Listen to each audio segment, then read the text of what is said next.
اللہ کے نام کے ساتھ شروع جو بڑا مہربان اور نہایت رحم فرمانے والا ہے۔ حضرت سیدنا ابو ہریرہ رضی اللہ تعالیٰ عنہ سے روایت ہے، فرماتے ہیں کہ حضور نبی اکرم صلی اللہ علیہ وسلم نے ارشاد فرمایا،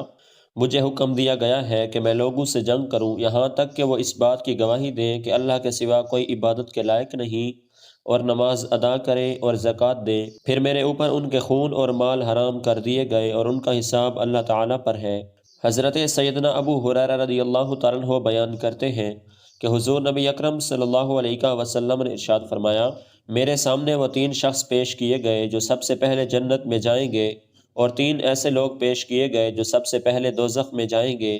سب سے پہلے جنت میں جانے والے 3 آدمی یہ ہیں: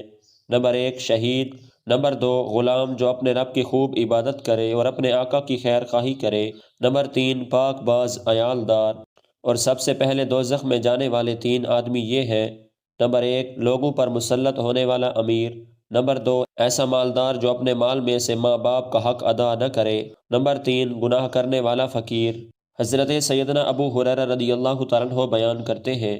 کہ حضور نبی اکرم صلی اللہ علیہ وسلم نے ارشاد فرمایا، تمہارا خزانہ قیامت کے دن آنکھوں کے اوپر 2 نشانوں والا گنجا سانپ بن کر اپنے مالک کے تعاقب میں آئے گا اور اس سے پناہ مانگے گا، لیکن وہ مسلسل اس کے پیچھے پیچھے آئے گا اور یہ اس سے بھاگے گا یہاں تک کہ وہ اس کی انگلیوں کو کھا جائے گا۔